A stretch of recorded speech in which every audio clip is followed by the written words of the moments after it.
السلام عليكم ورحمة الله تعالى وبركاته. دائما معكم مطبخ وتدابير سكينة. اليوم جيت نحضر معكم الطعام على طريقتي. كما راكم تشوفوا راه عندي الطعام هنا، راني ماشيه نغسلو. نتمنى انكم تتبعوا الفيديو من الاول حتى للتالي. بعد ما غسلنا الطعام تاعنا وخليناه ينشف شويه، دروك راح نعملوا الزيت والملح. كميه تاع الزيت ما غاديش نكثروا بزاف، غير شويه كما راكم تشوفوا، يعني بحوالي 2 مغارف. الملح على حسب الذوق.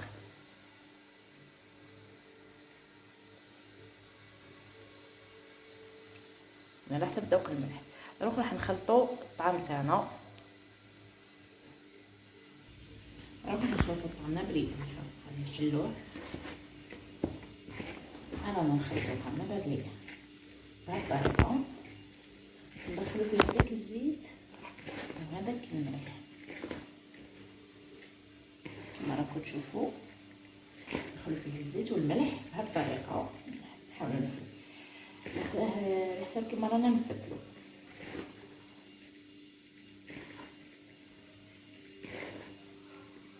كما راكم تشوفوا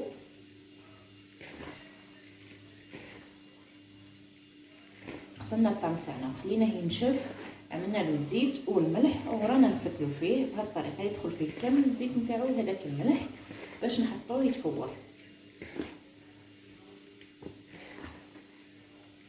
راكم تشوفوا بهذه الطريقه راني نحلو فيه وراني ندخل فيه هذاك الزيت وهذاك الملح.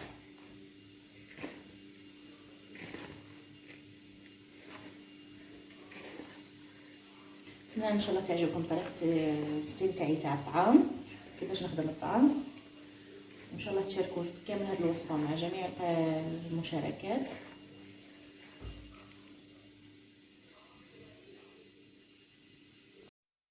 كما راكم تشوفوا عملنا الزيت والملح. درك رانا نخلطوا فيهم باش يدخل هذاك الزيت والملح في هذاك الطعام نتاعنا.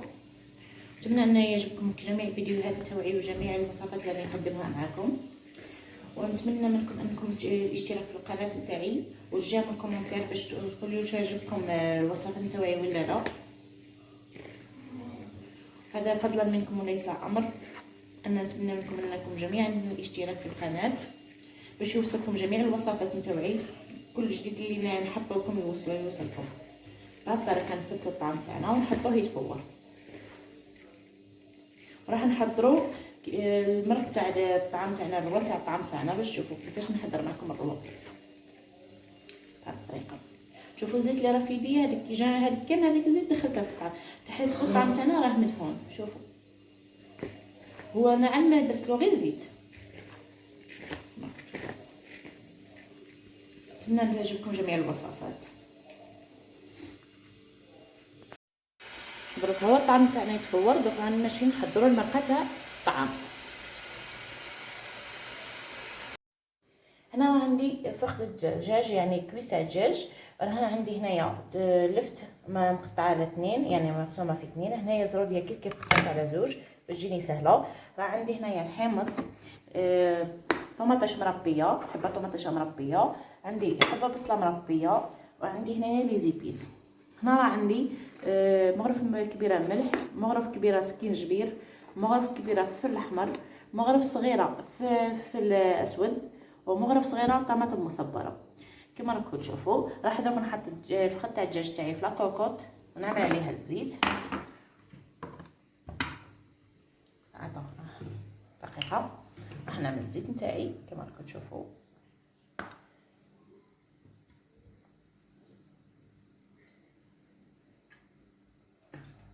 كميه الزيت اللي عملتها راح نزيد عليها فخذ الدجاج،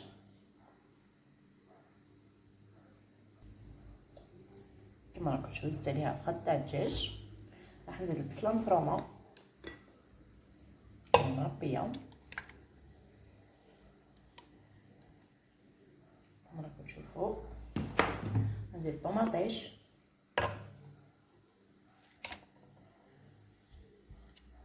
نحطهم يتقلاو فوق الغاز. كما راكم تشوفوا راه يتقلى هذاك الكويس تاع الدجاج، نخلط الدجاج مع البصله والطماطيش راح نزيد عليها لي زيبيس. قلت ما تكرتش معكم زعفران، نسيت ما تكرتوش، راح نزيد معاهم لي زيبيس اللي كنت تكرتهم معكم من قبل. راح تشوفوني كيفاش. ها هما قدامكم لي زيبيس. مغرف صغيره فلفل الكحل، مغرف كبيره فلفل الاحمر، مغرف كبيره سكينجبير، انا عملت مغرف كبيره تاع ملح وشويه زعفران، ومغرف صغيره تاع طماطم مصبره. زعفران ما كنتش تكرتو قبيل معاكم، دروك راني تكرتو. راح نحط لي زيبيس تاوعي في لا كوكوط ونخليهم يتقلاو، لان ديجا راه عندي الدجاج كونجولي لازم يتقلى مليح باش يدخلوا كامل هذوك لي زيبيس.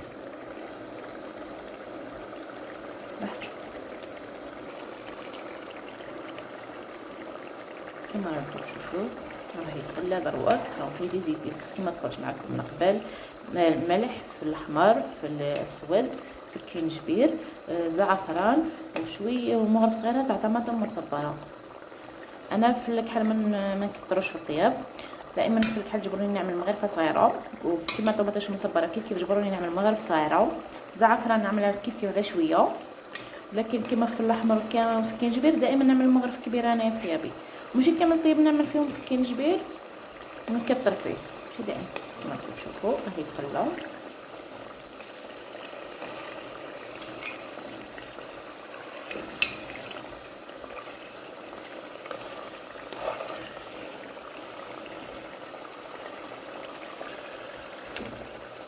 نقصوا الغاز تاعنا يتقلى مليح.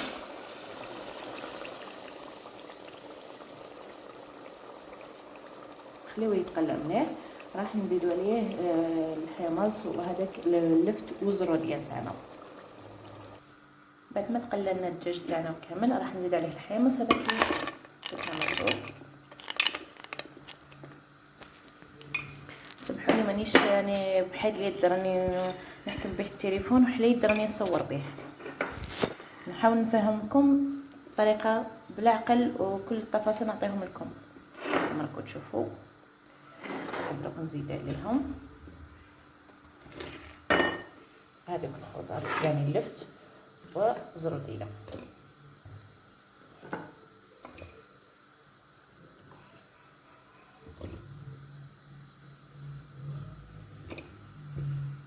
والمكون اللي راح يزيد لنا البنه تاعنا الروه تاعنا والطعم تاعنا هو مكون يعني كاين في كامل المنازل كامل المطابخ، ولكن كاين بزاف ناس ما يحبوش يعملوه، يقول لك لا يطلق المروريه لا يكحل الروه، لا هو في الحق ما يكحل ما والو، هو يجي في الحق بنين. ديجا شتوني ما كان كنت تبعته من الاول، شتوني ما عملتش العود قرفه. راح نعمل على راس المغرف قرفه غبره، على راس المغرف تاعي يعني كما راكم تشوفوا على راس المغرف قرفه غبره، يعني بدل ما نعمل العود تاع قرفه هي اللي راح تمد لنا البنه للروه تاعنا الطعام تاعنا كما راكم تشوفوا. راح نردو على الغاز ونعمل عليه الماء ونخليه نبلع على كوكوط نخليها طيب. كما راكم شفتوا على راس المغرف عملت العود القرفه غبره بدل ما نعمل العود تاع القرفه.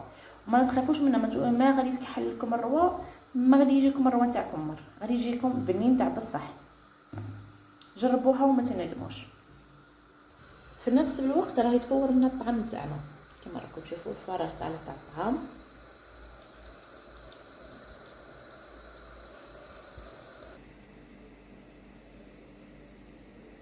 كما راكم تشوفوا دروك راه يغلى العجوان تاعنا، ونبلعوا على كوكوط نخليوها طيب ونمشيو نكملوا الطعام تاعنا. بعد ما فر الطعام تاعنا الفوره الاولى دوك راح نعملوا له شويه المحامي. هذاك الماء اللي راه في القدره تاعنا يتفور فيها راح نحي منه كاس ماء ونخويه عليه ونخليه يريح شويه. راح تشوفوا كيفاش بهذه الطريقه. انا جبت قصرونه صغيره ونحيت من ديك القدره شويه تاع المحامي كما راكم تشوفوا بهذه الطريقه. الفور راح يطلع خوت عليه كاس تاع ماء كما راكم تشوفوا هكا. دروك راني نخليه يريح شويه، نغطي عليه ونخليه يريح عاد نحلوا الطعام تاعنا كما راكم تشوفوا. بعد ما غطينا عليه وخليناه يريح شويه دروك راح نحلو الطعام تاعنا باش يجينا مفروم كما راكم تشوفوا بهذه الطريقه. هو راه حامي ولكن حنا لازمنا نحلوه بيدين تاعنا.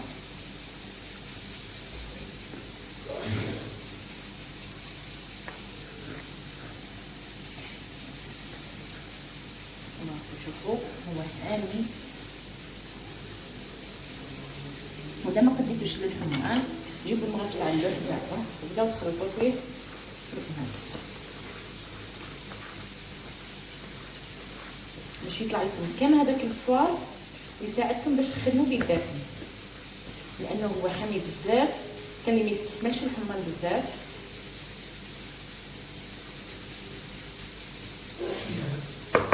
لازمنا نحلوه كيما هكا باش الحبه تنطرق على وقتها.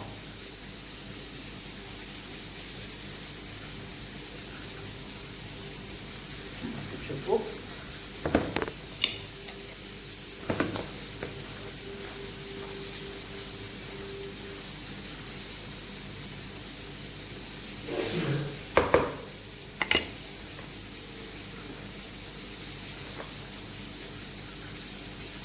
بعد ما حليناه راح نرجعوه يتفور على الزاويه.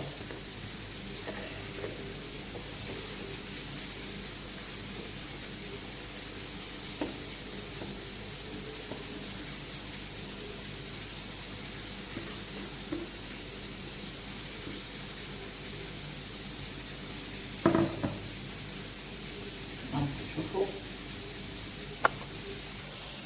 دروك انا رديناه يتفور تفوره الزوجه، راح نخليوه يتفور نعاودو نفس الطريقه تفوره الزوجه تاعه كما عملناها في الطريقه الاولى.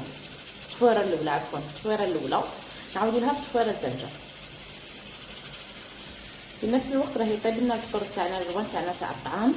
ريحه اللفته راها طالعه، ريحه هذيك الزروديه وكامل كيف راها طالعه، الريحه تاعهم بنينه. نجرب يعجبكم وان شاء الله تشاركوا كامل هذه الوصفات تاعي اللي راني نقدمهم لكم، تشاركوهم وتفاعلوا معايا في القناه بالاشتراك والجيم والكومونتير. واذا حبيتوا نشارك معكم وصفات اخرى طلبوا مني في الكومونتير ونشارك معكم جميع الوصفات اللي راكم حابينها. راح نكرروا العمليه تاعنا تاع الطعام المره الثانيه. شوفوا معايا كما راكم تشوفوا الفرق غلب على التليفون كما راكم تشوفوا. راح نعاود نعملو المحامي، يعني عاود كاس تاع محامي هانتك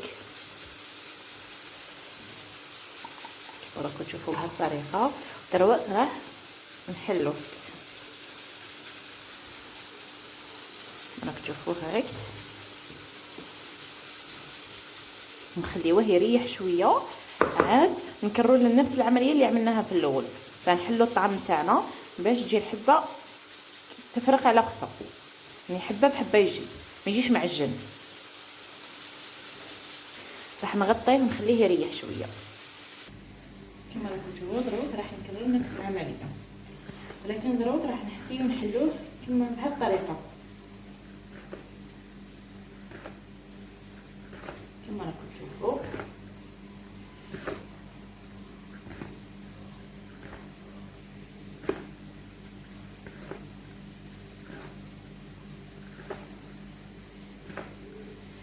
بهذه الطريقه كما راكم تشوفوا الطعام تاعي راه واجد دروك.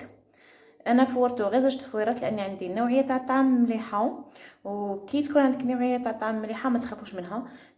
ما دهنتوش لانه شفتوا الكميه تاع الزيت اللي عملتها في الاول. شوفوا يدي راها مزيته ما تخافوش منه. كي تكون عندكم نوعيه تاع الطعام مليحه وتعملوا لا الزيت ما تحبوش تدهنوا في التالي، يعني ما تخافوا. كاين نوعيه تاع الطعام تعملوا لا الزيت والدهان وصا ديبون تخرج لكم زعما مليحه كما هذا. شوفوا راه رطب. نتمنى ان الوصفه تاعي عجبتكم. وها هو الروا تاع الطعام تاعي راه واجد حمر ومليح لان انا هنا يحبوه حمر كما راكم تشوفوا. راه فيه الزروديه واللفت مع هذا الكويس تاع الدجاج. راح تشوفوا على صحن التقديم كيفاش يكون. نتمنى ان تعجبكم الوصفه وتشاركوها مع جميع اعزاء نتاعكم احباب نتاعكم، وتدعموا القناه تاعي بالجيم والكومنتات والاشتراك على القناه. كما راكم تشوفوا الطعام تاعي راه واجد راه حامي غادي نقدمو مع أحلى صوص حمراء كما راكم تشوفوا بهذه الطريقة.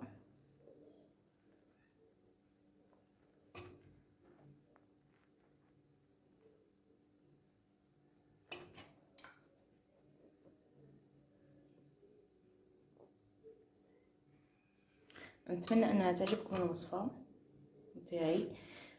قدمنا الطعام تاعنا مع التمر والمندرين. نتمنى ان الوصفه عجبتكم وانكم تشاركوها مع جميع اعزائكم، وبالصحه والراحه وجمعه مباركه للجميع. نزيد